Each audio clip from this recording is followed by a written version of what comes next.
Quero deixar agora com você algumas sugestões práticas para a feitura do programa de púlpito. Porque a grande pergunta é como posso desenvolver esse programa de púlpito? Isso é trabalhoso, isso é difícil? Não, não é difícil. Mas existem algumas orientações que gostamos de dar para que você possa com tranquilidade preparar o seu programa de púlpito e para que esse programa de púlpito seja bênção na sua vida e na sua caminhada como ministro do Evangelho. Primeira orientação que eu dou é a seguinte: desenvolva uma atitude de oração e dependência do Espírito no planejamento do programa de púlpito. Então, repare o seguinte: o púlpito é uma dádiva do Senhor para a sua vida. Deus, ele tem algumas necessidades que ele quer alcançar na vida da sua igreja, da sua membresia. Você deve, então, caminhar em comunhão com Deus e em dependência do Espírito Santo de Deus, para que o Espírito Santo de Deus te mostre aquelas questões que precisam ser trabalhadas através do púlpito na vida da sua igreja. Lembre que a pregação da palavra se alicerça em duas verdades. A Bíblia, que é a palavra de Deus, e que deve ser estudada sob a influência do Espírito Santo de Deus. E a oração, que nos liga em comunhão com Deus e que nos torna dependentes do Senhor. Portanto, na preparação do seu programa de púlpito, ore e ore, pedindo a Deus que Deus te dê a iluminação para que você encontre na palavra de Deus aquelas verdades que o Senhor quer que você trabalhe na vida da sua igreja. Uma segunda ideia: habitue-se a planejar com antecedência o seu trabalho de púlpito. O trabalho de púlpito bem feito, ele é feito com antecedência. Isso dá tranquilidade para você no exercício do seu ministério. Você não vive sob o estresse de pensar sobre o que eu vou pregar no próximo domingo. Não, você já fez o seu trabalho de púlpito. Então você tem tranquilidade, porque agora você já sabe o que você vai pregar no próximo domingo e você pode desenvolver adequadamente esse trabalho. Algumas pessoas falam para mim o seguinte: mas então o Espírito Santo de Deus fica fora disso. Não, o Espírito Santo de Deus está reinando e regendo tudo isso.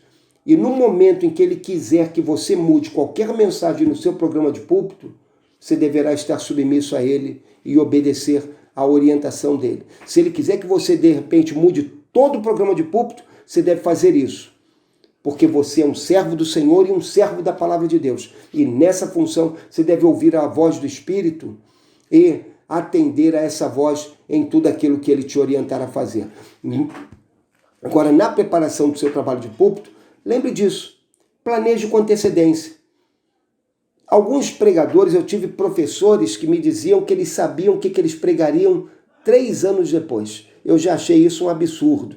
Mas houve um outro que falou assim: não, eu sei exatamente o que eu vou pregar daqui a 5 anos, e aí eu achei aquilo exagerado. Não recomendo isso para ninguém, nunca recomendei nas minhas aulas.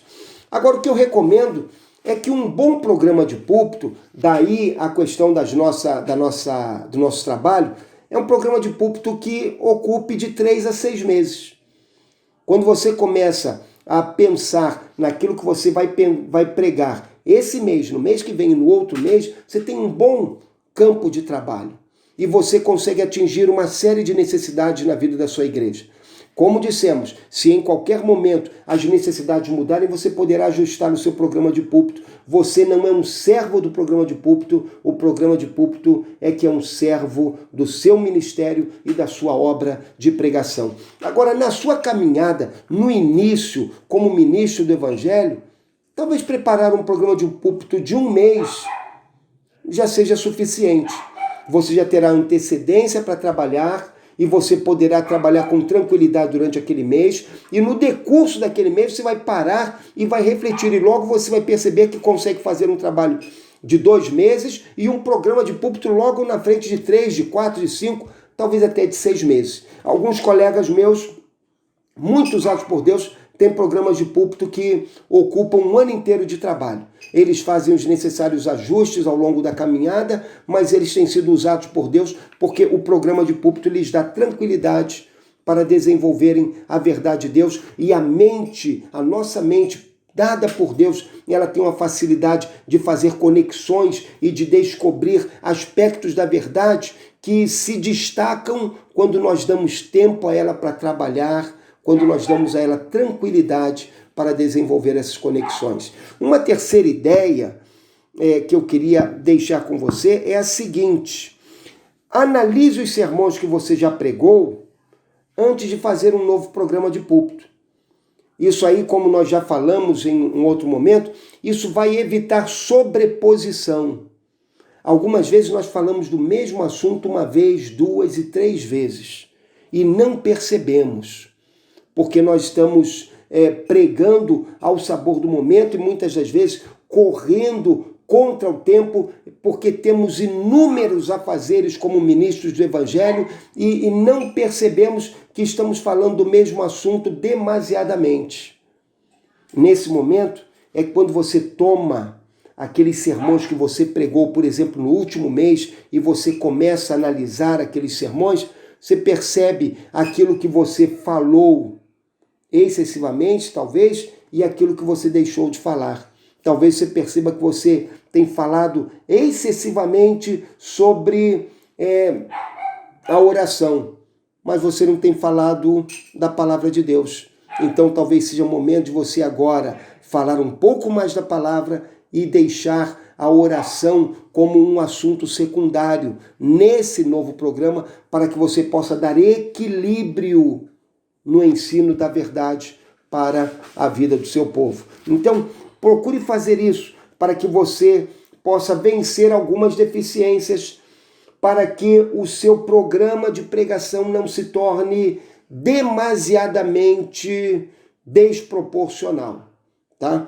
Uma outra ideia: harmonize seu programa de púlpito com o calendário nacional, eclesiástico e com as ênfases especiais da sua congregação. Você já reparou que no Dia das Mães todo mundo vai para a igreja pensando que vai ouvir uma mensagem sobre o ministério das mães? Você não pode fugir a essa realidade. Se é Dia das Mães e você chegar lá no Dia das Mães e você pregar sobre a importância do crente ser um contribuinte, as pessoas não vão te ouvir, porque do princípio ao fim da mensagem, ainda que elas estejam olhando para você, elas vão dizer: por que ele está falando isso num dia como o dia de hoje? Então perceba que existem ênfases que já estão no coração das pessoas. E quando preparamos o nosso programa de púlpito, nós temos de respeitar essas ênfases, para que o nosso programa de púlpito seja eficaz.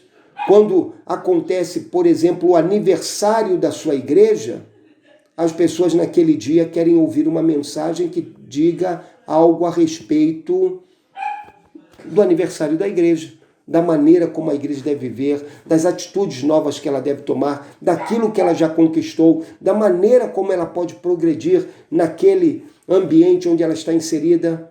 São ênfases que já estão no coração das pessoas. Então, eu apelo a você, lembre disso e trabalhe com essas ênfases.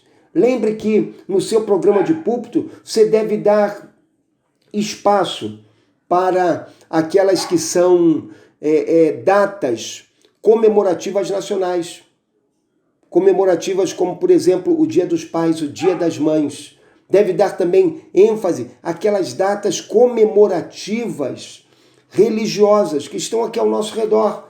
É a chamada Semana Santa, é aquela semana do Carnaval, onde nós preparamos o nosso povo, quer para que ele se afaste disso, quer para que ele se envolva com isso no trabalho evangelizador. Existe o Natal e o Ano Novo, e nós não podemos fugir dessas datas. Nós temos de respeitá-las em nosso calendário, em nosso trabalho de preparação do nosso programa de púlpito, para que as pessoas não se sintam em dificuldade de acompanhar-nos quando nós estamos pregando a palavra de Deus. Faça também, para você preparar um bom uso, para você fazer um bom programa de pregação, faça com que o seu trabalho de pregação alcance todos aqueles objetivos gerais da pregação.